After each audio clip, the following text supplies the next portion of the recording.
So within the past couple of months, I've been kind of obsessed with extremely popular mainstream radio musicians, and I'll explain why. With some of the music that I talk about on YouTube and the stuff that I listen to in my free time, I like looking for songs and albums that feel very different and unique. The more blatantly weird something is, the quicker it'll get my attention. But when I go on these periods of weeks and months when I'm only looking for musicians that go against the norm, eventually these bizarre, eccentric artists start to bore me a little bit, and then I hear something super cookie cutter and formulaic, and now that's what gets me thinking for a little while. So I start listening to albums by some of the biggest names in music that I've never really given a try before, and this one confusing idea and a list of questions remain in my head for all of them. Clearly these people are talented. You would have to be a literal child or somebody with the maturity of a child to not be able to admit that these radio-friendly musicians have some skill. Any and all of the people that I'm showing on screen right now, they've made at least a song or two that is enjoyable. I don't care if you hate a majority of their music, but Teenage Dream by Katy Perry is pretty great.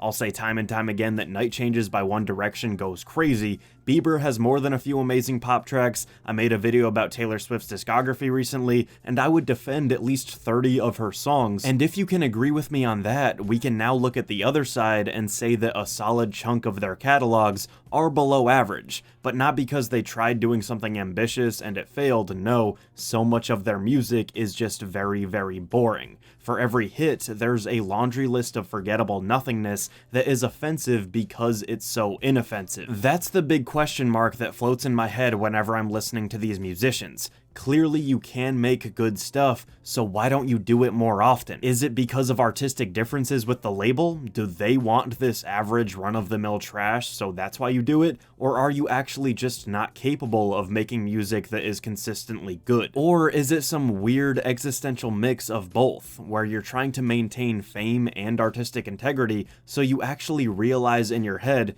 yeah, I guess this one sucks, but hey, it's gonna sell. While I've been looking at this concept with a lot of popular musicians, I think one of the most fascinating examples is that of Ed Sheeran. I posted on Twitter asking for everybody's opinions on him, and while I did get some that were negative and some that were suspiciously positive, I agree with the majority of you who were in between. Overpraised by radio and casual fans, overhated by the hardcore music community. A lot of his stuff isn't original or innovating, but he's a fine pop artist. Ongoing identity crisis with hit or miss singles. The more he got famous, the more he succumbed to more stereotypical styles in his music. He seems so rooted in his work, his old stuff is rather grounded and so comfortable within itself, and yet his new stuff is so far from that concept. Overrated and overhated at the same time. The point that I'm trying to get at is this. I think Ed Sheeran's career in music is uniquely defined by the fact that he has a career in music.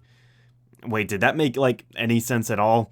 Let me try again. I think that Ed Sheeran is an interesting example of what can happen to a musician when they're a musician. No, that's even worse. Ed Sheeran's discography, his persona, his commercial sales, and the general perspective of him from music nerds around the world, everything about these things feel a little bit off. I think the reasoning behind this is that with Ed specifically, a lot of people don't articulate a direct, honest opinion about what they're taking in. There's always some lingering, pre-existing feeling that brings them to a certain conclusion. With music and art, public perception, and cultural changes, we don't live in a vacuum, I get it. Everything that's going to get made is because of what came before it, and the opinions that people have about something are because of opinions that already exist. Whatever. But I think the curious case of Ed Sheeran is worth taking a look at because, like my followers said, he's somehow overhated and overrated at the same time. My perspective on Ed is this. I started listening to him when I'm guessing most of you did, after he released his debut studio album, Plus. I thought his folky pop rock ballads were super catchy and inviting. The A-Team, Lego House, Drunk, those were all big songs and they had every right to be. This blend of acoustic and personal yet extremely ready for the radio was deadly. From these songs alone, it was clear that that he was tapping into a market with plenty of potential. But then you get tracks like You Need Me, I Don't Need You, Small Bump, and Gimme Love that all show that he's not your average dude with an acoustic guitar. You Need Me, I Don't Need You is one of the songs off Plus that showed that this ginger English kid likes to rap, and he's decent enough at it where I guess it works for him.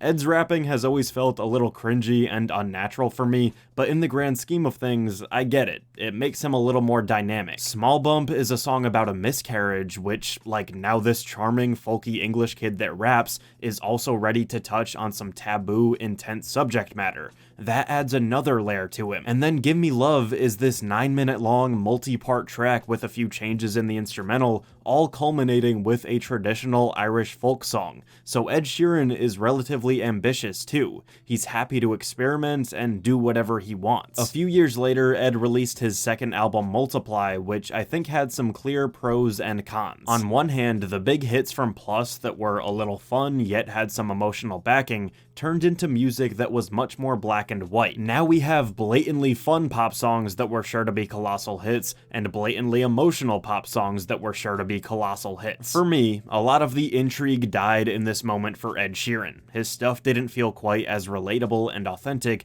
but I'm also somebody who can appreciate the magic of creating hit records, so I think that Plus and Multiply are around the same quality. They're just different. Where I see a noticeable drop in quality is with Ed's third album, Divide. So far, I've only talked about my opinions of Ed's music and nothing else surrounding him, and that's for good reason. The sounds and styles of Plus happen when you give a young, talented kid with big dreams a chance. The sounds and styles of Multiply happen when that first album does pretty well, and now that kid is catering to a much bigger fan base. The sounds and styles of Divide happen when you're trying to make an album that will go on to be the best-selling album worldwide of 2017, the fastest-selling album by a male solo artist ever, the 5th best-selling album of the 21st century in the UK, all of the tracks charting, all of the tracks doing so well commercially that the chart companies change the rules on you, and you go on to do the biggest, most attended, highest grossing tour of all time. Look at this, and then look at this.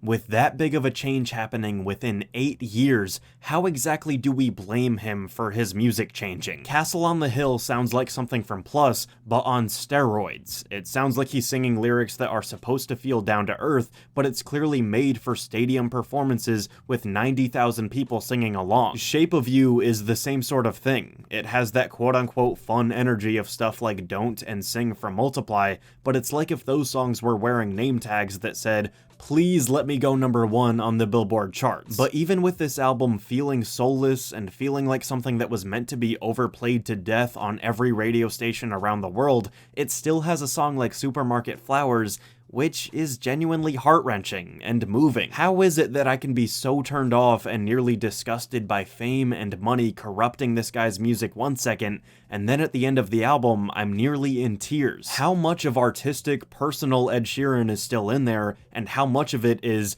"I will take over the world" Ed Sheeran? This question gets further complicated by Ed's most recent release, which I think is by far his worst, number 6 Collaborations project. This is an album, as the title suggests, that is full of collaborations with everyone from Cardi B to Justin Bieber, Travis Scott and Young Thug, and then Skrillex and Chris Stapleton. The whole track list is downright confusing, and you just have to wonder, why? Why does this exist? Why did Ed Sheeran go DJ Khaled mode, seemingly hand-picking the world's biggest musicians at random and throwing them onto this album?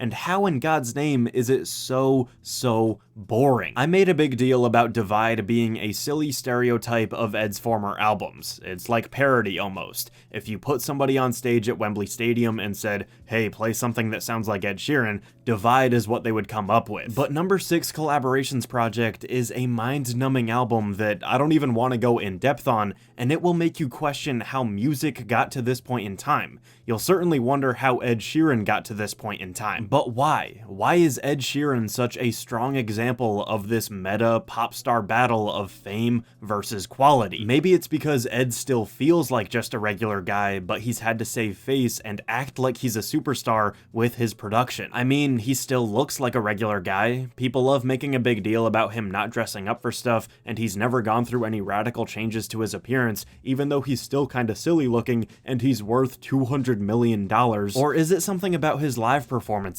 Maybe people get a fake vibe from him because the whole "I'm just a guy, a guitar, and a loop pedal" feels like it should be an intimate thing, but again, he's performing to a ridiculous amount of people. Maybe it's him putting on the r/nice guy act in his songs and then talking in interviews about how easy it is to hook up with celebrities. And while that last one was kind of a joke, perhaps the origin of his music is the reason why everything surrounding him feels so paradoxical. How many examples do we have of musicians that started out playing singer-songwriter tracks and then they go on to be one of the biggest musicians on earth for a decade, and part of them is still holding on to that feeling from before they were big? Ed is the second most streamed artist of the 2010s, he's making songs with Justin Bieber, and somehow his lyrics are still about being a happy-go-lucky chum that doesn't quite fit in. So critically, is there still hope for Ed Sheeran? Can this regular guy living a $200 million dream become relatable again? Or is that idea completely useless? In my opinion, it'd be cool if he completely scrapped all that huge and or basic production that he's been using recently, he went back to something super bare bones, and he started questioning his fame, money, power, and so on. Either that, or maybe he has some kind of passion project in mind in a completely different direction. Especially with his current trajectory, I think this next album could be make or break for what path he'll go down for the rest of his career. Let me know what you think in the comments down below. What's your perspective on my ideas of superstars in general, and thanks for watching. Hey, thank you for watching that video. I have a bunch of new merch that I put out not too long ago, and I'm very proud of it. Links are down below. If you want to support the channel, feel free to like, comment, and subscribe. You can follow me on social media at RenshawHS. You can buy that merch, support my Patreon, and I'll see you soon.